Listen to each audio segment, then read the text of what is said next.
मेरे देशवासियों, जय हिंद।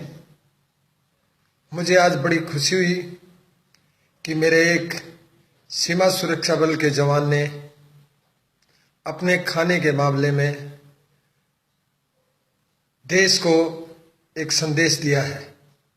मैं भी एक सीमा सुरक्षा बल से इंस्पेक्टर पद से रिटायरमेंट आया हुआ हूँ और मेरा भी कारण यही था कि मैंने जवानों के खाने में किए जाने वाले घपले के मामले में उच्च अधिकारी की बात नहीं मानी थी और मुझे मजबूर किया गया था कि मैं आज से 10 साल पहले वॉलंटरी रिटायरमेंट आया था। मेरे देशवासियों, आज एक बार फिर आप तक ये संदेश पहुंचाने के लिए मैंने ये 10 साल से जो अपनी वर्दी संभाल के रखी हुई थी, इसको पहनकर आपके सामने आया हूं। सिर्फ खाने का मामला नहीं है। मैं आपको बताना चाहता हूं, जवानों को समय पर छुट्टी न देकर जो उनकी चमचागिरी अधिकारियों की करता है, उसको समय पर छुट्टी दे दी जाती है, लेकिन जो जवान उनके आगे पीछे नहीं जाता, उसको छुट्टी के लिए भी बहुत परेशान किया जाता है। मैं एक बात और बता देना चाहता हूं, आप लोगों ने देखा होगा कि जवान लैट्रिन के सामने, जो ट्रेन के अंदर लैट्रिन बनी होती है, उसके सामने अपना बिस्तरा लगा कर लेट कर अपना बहुत लंबा लंबा सफर तय करता है जब वो छुट्टी आता है।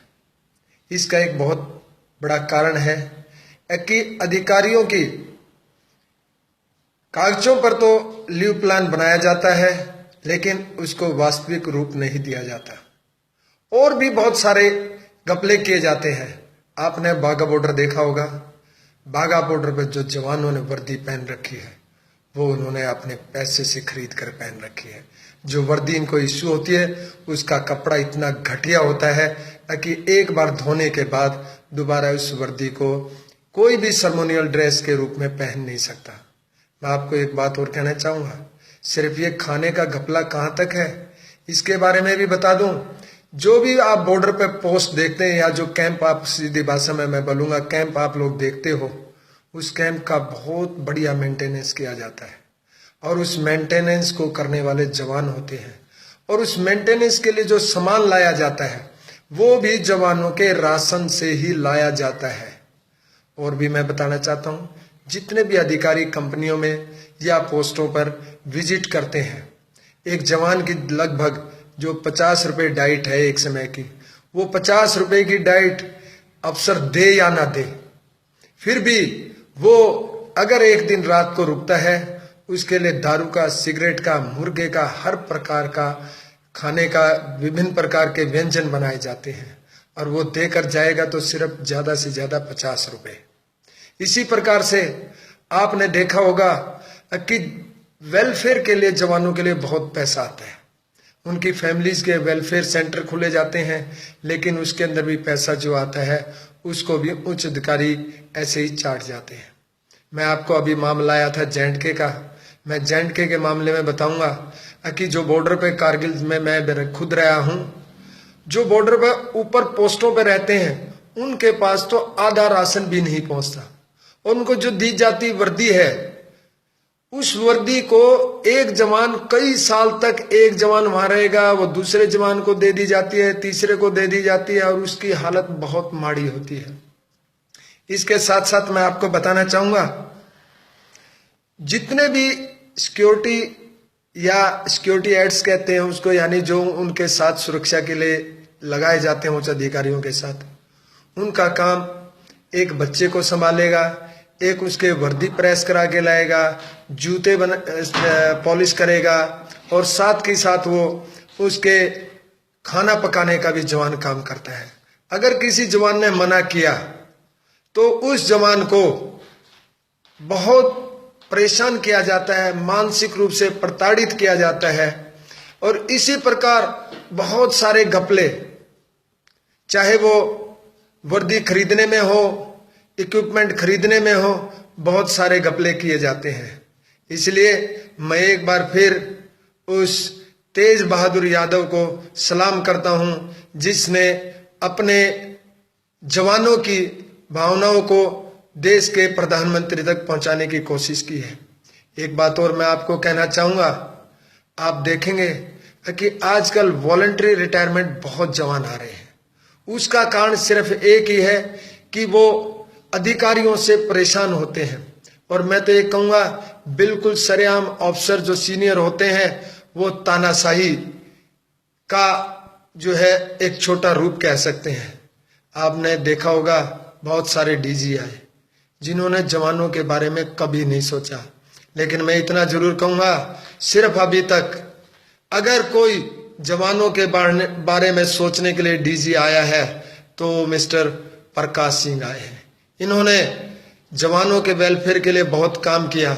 लेकिन आपको देशवासियों जानकर हैरत होगी, इतने अच्छे अधिकारी को जो इनको सर्विस की एक्सटेंशन मिलती है सिर्फ एक प्रकाश सिंह को नहीं दी गई थी।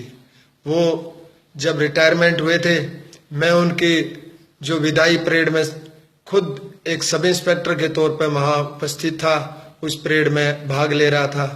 प्रकाश सिंह ने अपने भाषण में जवानों की पीड़ा को समझा और वो बड़े दुखी और भावुक हुए थे कि मुझे जवानों का भला करने के लिए समय नहीं दिया गया।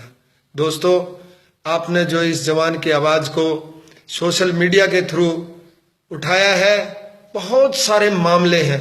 अगर इसका गहन पूरे सीमा सुरक्षा बल के आपके जवानों के बारे में मैं बताऊंगा, कोई भी अधिकारी, कोई भी मीडिया वाला जाकर देख लीजिए, एक जवान लगातार बॉर्डर पर 3 घंटे से ज्यादा सो नहीं सकता। उसका रूटीन का सिस्टम इतना बिजी है कि अगर आप ईमानदारी से ड्यूटी करोगे तो 18 घंटे कम से कम उसको ड्यूटी देनी पड़ती है। और 18 घंटे के बाद उसको अपने कपड़े धोना, नहाना, बीओपी की मेंटेनेंस करना, ये सारे काम इससे अलग है। तो आप सोचिए, इन परिस्थितियों में जब हमारे पैरामिलिट्री फोर्स के जवान काम कर रहे हैं, लेकिन जब भी वो किसी प्रकार की आवाज उठाते हैं तो अधिकारी उसको दबा देते हैं। हाँ, इतना जरूर मैं कहूंगा कि सभी अधिकारी एक जैसे नहीं हैं। बहुत सारे अधिकारी बहुत अच्छे भी हैं। जैसे मैंने देखा है, एसपीजी में जो गए हुए अधिकारी वापिस सीमा सुरक्षा बल में जाते हैं तो वो बहुत अच्छा कार्य और जवानों की भलाई के लिए काम करते हैं। उसका कारण है क्योंकि वो एसपीजी के अंदर एक इंस्पेक्टर से लेके सिपाही तक दोनों एक ही किस्म की ड्यूटी तक भी करते हैं। इसलिए उनमें इतनी हीन भावना जवान के प्रति नहीं होती। लेकिन जो सीमा सुरक्षा बल के अधिकारी है वो वाकई में जवानों को बहुत परेशान करते हैं। मेरा आपसे अनुरोध है, इस वीडियो को देखकर एक बार फिर समस्त समस्याओं को जो हमारे सीमा सुरक्षा बल के जवानों को या सीआरपीएफ, आईटीबीपी, सीआईएसएफ के जवानों को आती है, उसको जरूर एक बार पूरे देश के अंदर फैलाएं। धन्यवाद।